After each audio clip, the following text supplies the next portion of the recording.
man, Ghost Cult Magazine welcomes in Guerilla Ghost, Bad Graphics Ghost, and Tron Jovi. How are you guys doing? Doing What's well. up, Keith? How's it going? What's up? What's up? Greetings from New York City to Milwaukee or thereabouts. Yeah, right. All over the nation. South side of Milwaukee. Nice. So yeah, man, I'm super pumped to talk to you. As I said before we started, I followed you guys' career for several years. Ghost Cult's felt fortunate to premiere a couple of your tracks over the year, including the just recent single. And you guys have a brand new album coming out, We Get What We Deserve, very prophetic, from Triple I Industries. I think you guys have had a really fascinating career so far, and I can't wait for people to hear this new record. Thank you. It's definitely brain food for an album, both sonically and lyrically, and the performances and everything. So thank you. And let's talk about getting what we deserve in 2020, and what that means to you guys first off.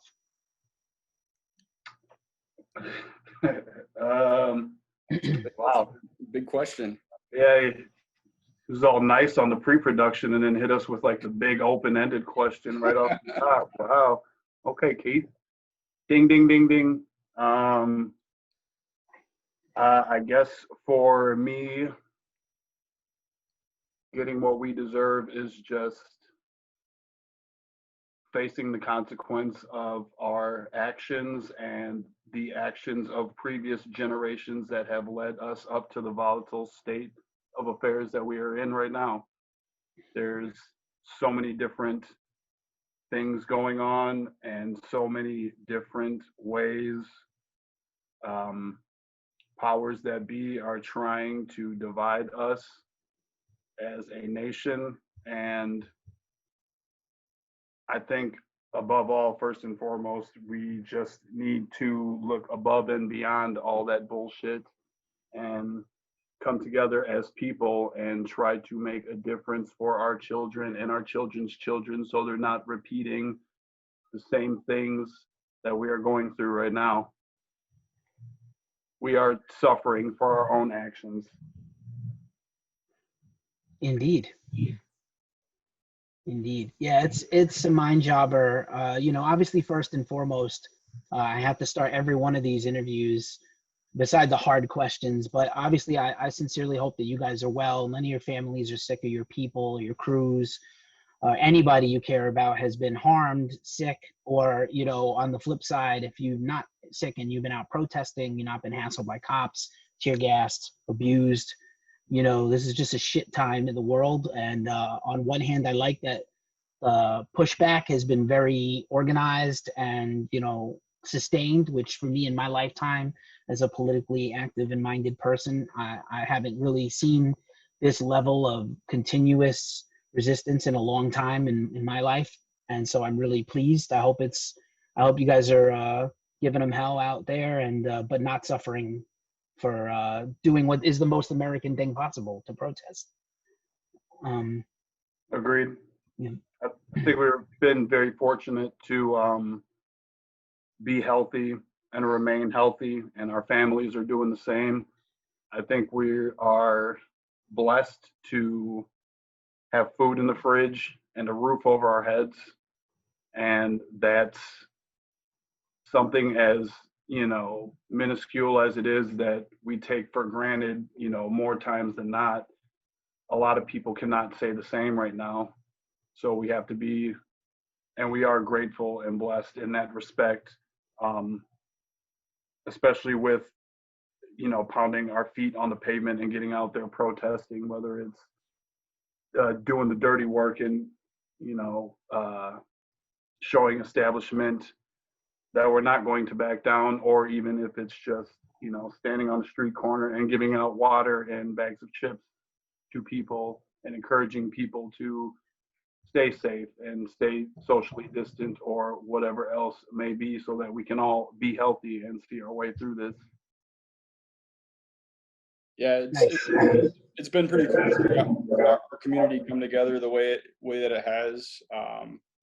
Our particular area of town too, like all the businesses are staying closed, even though the city's been told all the restaurants and stuff that they can open. They're like, nope, carry out only. We're looking out for the people we don't care about profits at this point. We can stay afloat doing the minimal, but they're just worried about the health of the community, which is great. And I mean, I went to a protest. One of the one I went to was really well organized, and everybody was wearing a mask, and nobody got sick from it, as far as I can tell. We didn't have any spikes from it in the city, so that's pretty rad. I'm actually just worried about all the people that I know in the music community, especially like if you're an artist or a musician, or you have a service industry job, and maybe you didn't get your unemployment, or your business didn't get PPP, so you couldn't stay employed.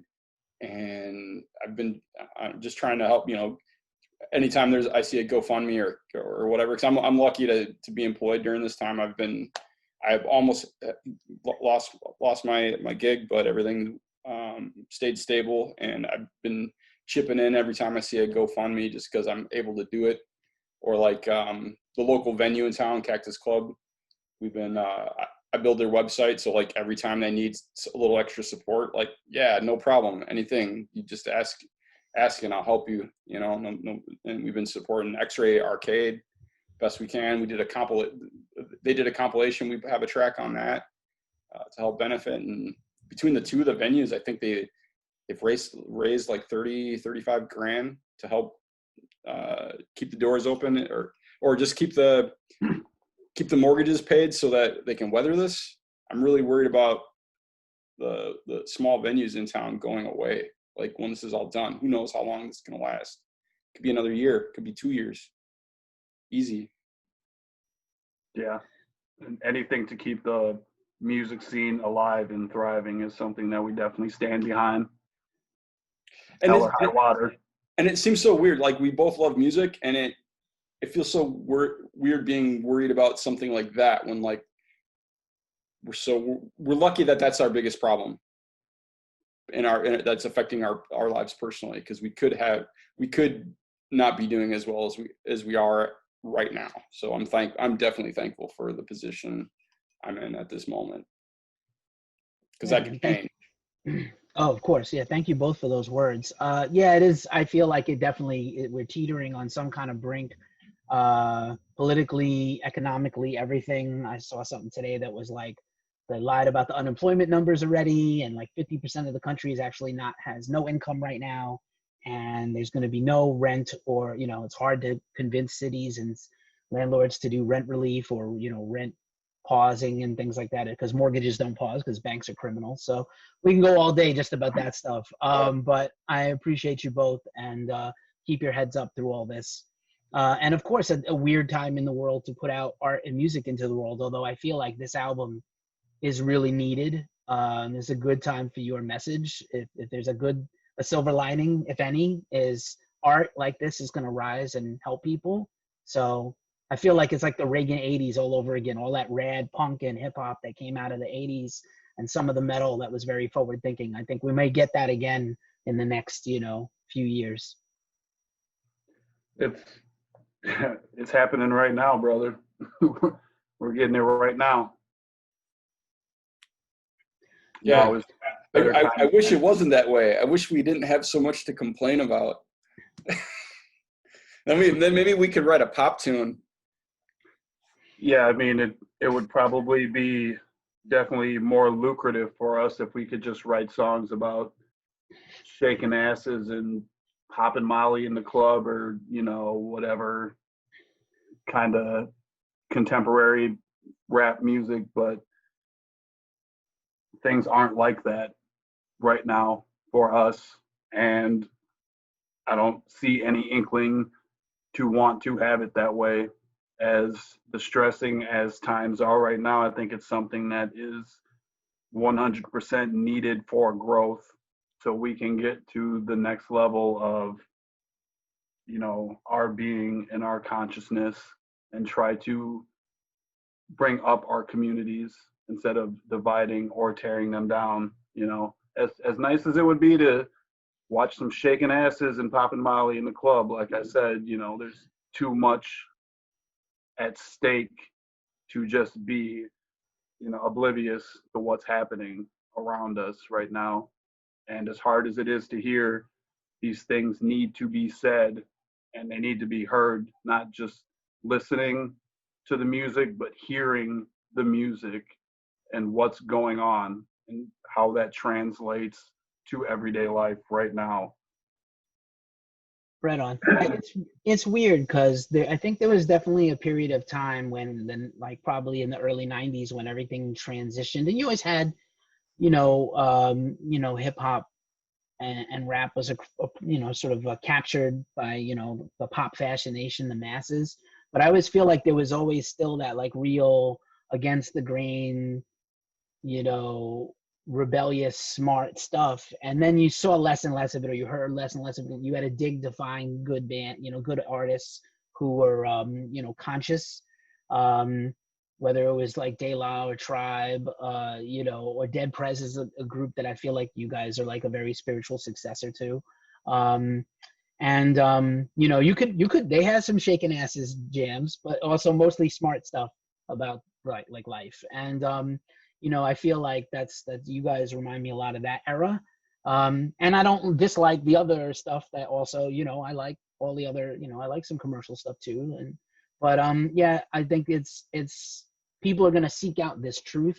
And they're going to seek out truth in art, and they're going to seek out like realism in words and sounds now, as opposed, I know people want to escape and think about, Molly and shaking asses, but also we beat this dead horse till it's dead. But I think it's important that you guys have always had something smart to say and prescient to say, like right of the moment. And like, I don't know, you couldn't have predicted this time, but you kind of did.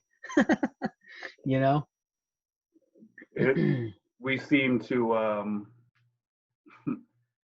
seem to be the case in our music sometimes. I guess A lot of foreshadowing. Yeah, it's never intentional. It's just the importance of the moment.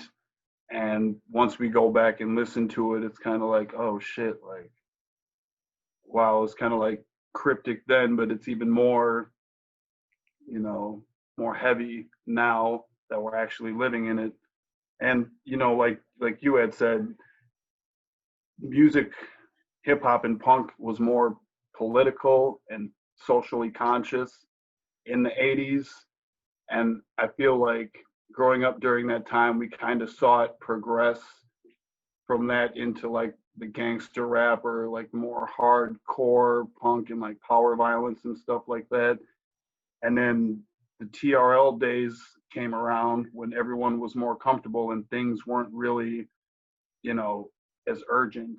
The Clinton era. Yes, it was a different era, and we got like the shiny suits and the country pop and like pop punk and all that stuff. And then almost it seems like after 9/11, you could start seeing the pages start turning again. And now that we're in the era that we are now, it's kind of like, myself personally, I haven't really heard, or maybe I haven't been paying attention too much, but I haven't heard any of the glossy, shiny rap lately, or any of the, pop punk, my mom's gone, so let's drink in the garage kind of crap. People are more aware right now, and it's making that full circle around again. So maybe in 15 years or something, when Guerilla Ghost does a reunion, we'll have a bunch of shiny pop songs, and then we'll start talking about shaking ass and popping Molly in the club. We get you on the video, Keith. We're going street cred for the first 10, 15 years, and then after that, we're going to sell out. So that works. Yeah. I wouldn't judge you if you did. Yeah, no, it's weird. I think our band has kind of been defined by the Trump presidency. We formed 2 months before the election, and we were working on our first EP, and then dude won the election, so we ended up really kind of pausing the EP and writing our first single the first thing we ever released was Make America Great Again, with 3 Ks in America, homage to Ice Cube again. And it feels like that was like the start of our band, and it feels like everything is just kind of become this like political statement. I don't know if we tended to do that in the beginning because the EP probably wasn't as much like that, but it just seems like that's kind of where we ended up going. I mean, most of what our punk aesthetic and our political aesthetic, it comes from Chuck's lyrics and his writing. I'm kind of like the silent partner, but I agree wholeheartedly in everything that he says, and I'm just here to amplify it and use my connections in the music scene to kind of like disseminate his ideas and get them out there and just be a good ally to my man here. So trying to act as a vessel more than anything else. Yeah, man, it's a beautiful marriage. I love when it all comes together personally, whatever style of music it is. And you guys are right on the money. I mean, Seventh Level, if it don't make dollars, it don't make Mike Pence, Sympathy for the Devil, Algorithm Nation with Kool Keith, Immigrant Song. I said I was going to talk about Immigrant Song, right? Oh, my goodness, man. I know it's like, it's kind of like, I hope a whole bunch of people get to hear some of these tracks, man, because they're so good. Thank you. Immigrant Song might be my personal favorite off the record. Yeah, word. I wear my metal patch vest like everywhere. Actually, I've had no shows to go to, so the only time I wear it now is when we do our weekly news show that I just kind of get like I imagine I'm in a studio, or I imagine I'm in the basement of a club in Brooklyn. But one of my patches that I'm the most proud of is the one that says "No human being is illegal." So, in a time in the world when they bail out like Wall Street to like $3 trillion that they found overnight, but they can't give American citizens money to live, and then there's still families separated and children in cages, and even the thing that they did this week, which was like, oh, we're going to bar people on work visas from coming back in, even though they've been here for years and they help prop up this economy. The only economy we have is, unfortunately, this tech economy, for better or worse. And I work in social media, so it's a double-edged sword for me. But like, you can't do this to people. Like, I understand right now the pandemic and everything, but like, a whole country built on protests and immigration. And he's like, don't protest or we'll shoot you in the face or gas you. And we suddenly are some white Christian nation when we're a melting pot of tapestry of all peoples. It's absurd, So I love that you guys just go hard and you go right at these topics. They speak to me. I hope that I'm getting old. I hope to speak to the youth, because those are the people who are going to be around, hopefully, to make some of these changes or live to see some of these changes. So it's good to get this uplifting, smart, positive messages. It is what it is, but at least you guys are here to talk about it. We are hoping that the youth, definitely find something on this album to latch on to and to spread around. I mean, not strictly for our own like personal monetary gain or anything like that, but just for the simple message and trying to make a change, because truth be told, no one really listens to the old heads except for other old heads. So we're kind of like in our own little basket, spreading around like the same ideas, and like we all get it, but we need younger generations to actually stand up and listen and like make that difference. And that's not saying that they haven't, because we see the videos. There's videos posted on social media every day of people standing up for what's right and what they believe in and trying to make that change. And, we're just back there trying to help carry the torch with them, and just guide them so they don't make the mistakes that we made, And the whole depressing part about this is like, and me just having this negative attitude about the world is, it's going to take another 2 generations to get this shit out of everybody's minds. I mean, the old people now are not fucking changing their ideas. People, I'm older than Chuck, and people my own age, I'm kind of just disgusted at some of the stuff I've seen on social media by people that, like, really, you're kind of in my age group, or you're somebody that I know. I thought you would have a little bit more empathy, but like people just lack the fucking empathy. And it seems like young people, they grasp, like I have two like much younger siblings on my dad's side, and they get it. So I think it's once maybe they get old enough to kind of be in charge of things, like that generation, maybe we'll actually see some real change. And the depressing part about it is I want to see this change before I fucking die, and I don't think we're gonna get there. And that's so. And I'm lucky because I'm a white man. I don't really have any problems, but I just want to see real change and real equality across the board. For people who've been fighting for civil rights for so long, when are they gonna fucking get them?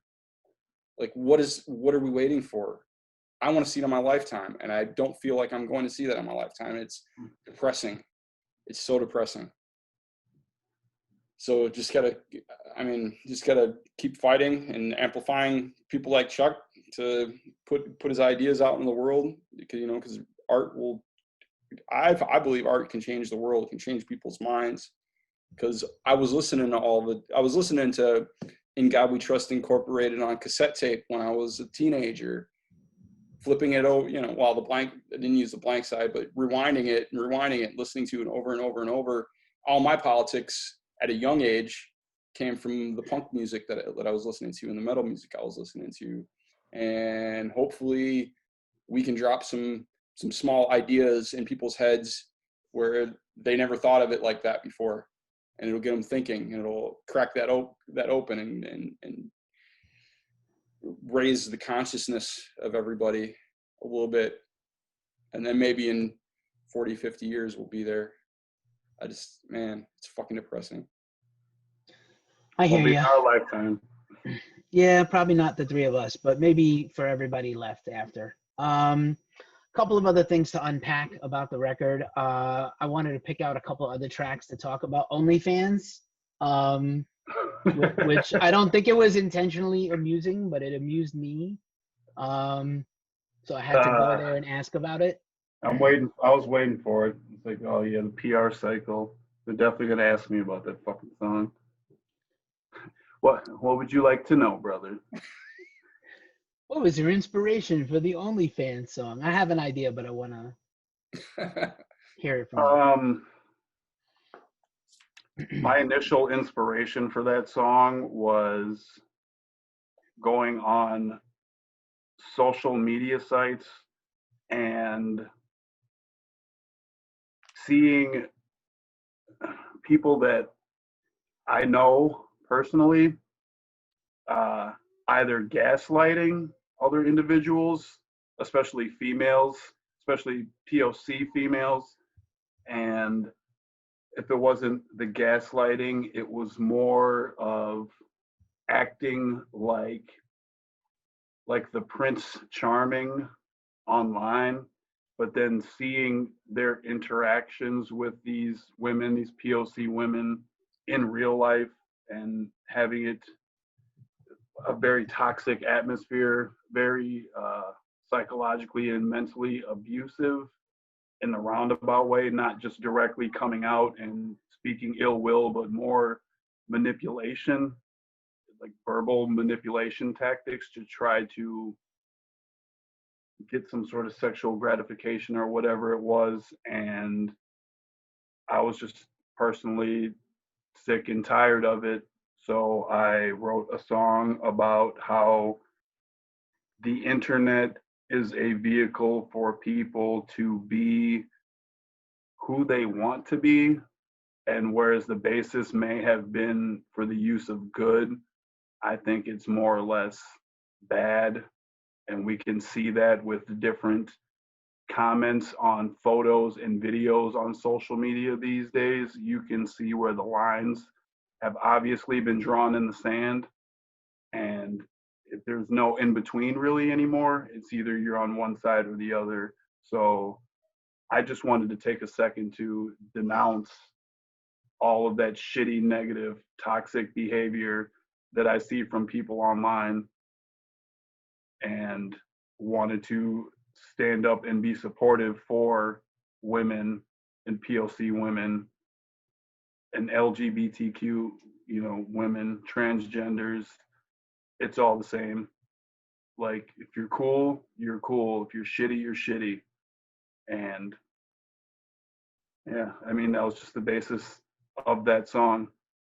It just so happened that I decided to work in something provocative to catch people's attention.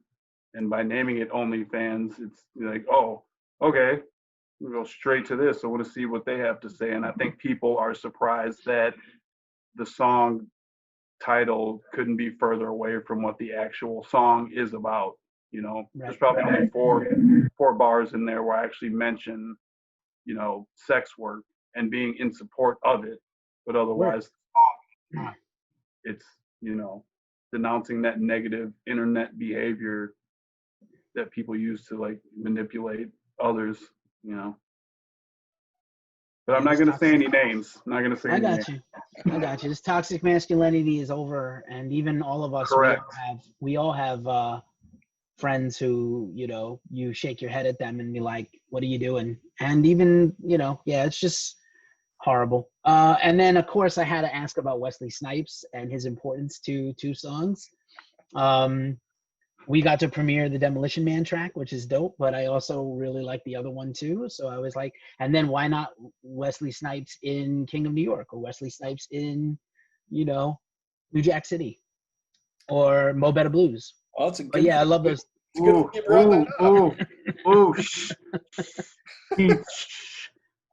I'm spoiling it. I'm spoiling a series probably that hasn't been announced yet. Spoiler alert.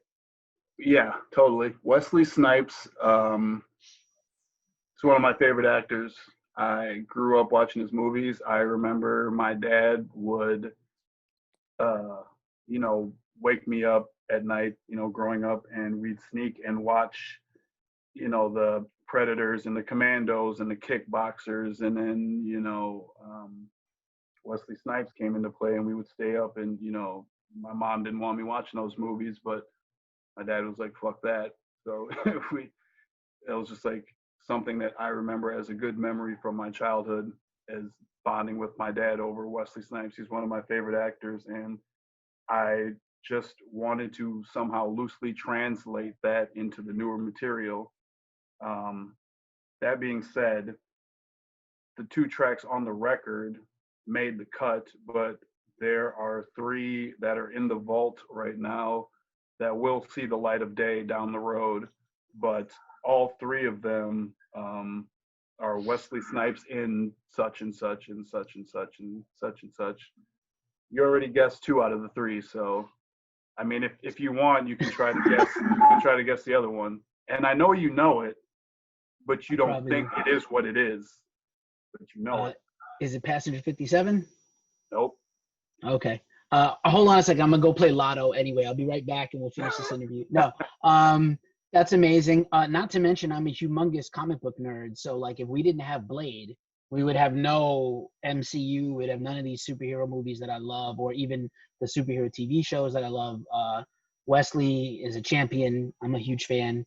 I heard that he might have a small role in the future Blade with Mahershala Ali. So I'm all here for this, and I'm all here for Wesley Snipes in anything. Similar. I'm here for any Wesley Snipes songs in the future, but these 2 are great, and thank you for taking us on this journey. As we start to wind this down, because I want to give you guys back your evenings, and I appreciate you both. I just wanted to, of course, talk about these collaborations. And what I always like to ask artists when they have awesome collabs is, did you write the song with the artist in mind, or did you come up with the song and then say, who would be good on this? Because usually it's one or the other, or some mix of the 2. It's usually the latter. We'll write a song and we'll have someone specific in mind for that. I think a good example of that is Algorithm Nation. We had always kicked back an idea of, trying to get bigger name collabs, and Kool Keith was always one that we kicked around, and unbeknownst to me, whereas I thought we were joking, Marty was already in the processes of acquiring his talents for the track, and he pulled it out like a rabbit out of a hat, and we just kind of ran with it.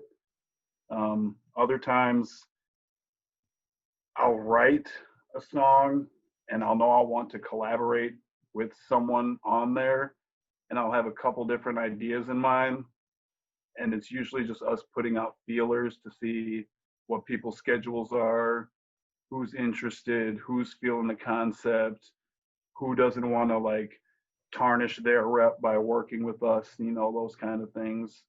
And who we ended up getting on the record is first choices of people that we wanted to work with. So it's another factor that we're blessed in having. I mean, the people that know us know that we're not on any bullshit. So without hesitation, it seems like they're ready to drop something for us. So it's really cool. I'm thankful for that. Awesome. Any other, beside Cool Keith, any other thoughts about those other tracks? I was discovering some new artists I wasn't familiar with in those cases, so that was really cool for me. I got to obviously, cool. He's amazing, and I think he's been on a bunch of really random and amazing records this year. So it's cool to see him in all these environments. So versatile. Have you checked out the Thetan record? Yes. Space Gore-Tex. Yes, incredible. That thing's wild. The 12-inch for that has got this really crazy like etching or the single that came out at the record store day prior. Man, one of the coolest records. One of the coolest records. Did you just change your background? Oh, you missed it? Oh yeah, dude, I've been doing that the whole time. Yeah, every year. I mean, I caught it. It's cool. It's cool. We live vicariously through your backgrounds. It's better than my crappy dining room that you can see. Welcome to Ghost Cult Cribs with Tron Jovi. Exactly. Well, I love this Death's Head Moth tapestry behind you, man. I'm a fan. It's beautifully done. This is where I make love to my wife. Word. Nice work. Just as we wrap this up, like less of a question and more of kind of a thank you. Again, I can't swear that I'm as much of an authority on the history of hip hop or even modern hip hop as much as I am other genres, but my favorite all-time rapper is KRS-One because I'm from the Bronx, and BDP and KRS-One came out at a time when we were all little kids, were all discovering hip hop, and I love that you guys covered Sound of the Police. It is one of my favorite covers of anything ever, and another kind of like a spiritual father to what I feel Guerilla Ghost is trying to put down. So thank you. Just an observation, not a question. Thank you. Thank you. We appreciate it. That seemed kind of like a no-brainer for us to do. Yeah, we've been having problems with the police for years in Milwaukee, and that was just kind of our homage to KRS, but also just to fucking rile up the crowd and talk shit about the cops at shows. I mean, how many songs can there be about protesting the cops that stay relevant? I mean, it's sad that these songs are still relevant. Indeed. I interviewed an artist yesterday who just covered Billie Holiday's Strange Fruit, and I was like, I cannot believe that I am almost 50 years old and I have grown up my entire life with that song, and like people are getting lynched in 2020 in America. Like, I just want to like lay down and die. We are so fucked. I can't believe how painful that shit is to me, and I'm also a white man with my privilege, and I just can't. I can't even like a dumbass white girl. I can't even. I have no words, and that cover was awesome, and I appreciated that. It was just like, why is this still happening? How can we be here? Have we learned nothing? But I when I start to get down the dumps, I listen to music. So thank you guys for adding to my playlist and my stay list for the year. And anything, I always appreciate supporting you guys, and I'm excited hopefully this shit ends and you guys can go out and start doing shows again, and get back on stages and do your thing and keep making a living and keep making art. That's what we need. Thank you. Amen. We appreciate you very much, Keith. Yeah, thank you for listening and giving us an opportunity to sit here and chat and putting us on. Appreciate it. Yeah, hopefully we'll get you guys back to Brooklyn, or I'll get back out to the Midwest where I've been a couple of times, and we'll catch up in person one day and hopefully talk about more Wesley Snipes songs. And we would love to come to BK, dude. Molly That would be and great. other things. Molly. Shiny suits, dancing on rooftops. All of it. Jet skis, cribs. I've never seen a guy wearing an Emperor shirt on a jet ski, so I would love to see that. Yeah, well, I'm not a strong swimmer, but I'll give it a shot for you and for me. I can't swim either, bro, so it's all good. Yeah, I can swim a little. But anyway, keep doing your thing, guys, and stay safe, okay? We'll talk soon. I appreciate you. Thank you very much for your time, Keith. We appreciate you. Thanks. Peace. Have a good night.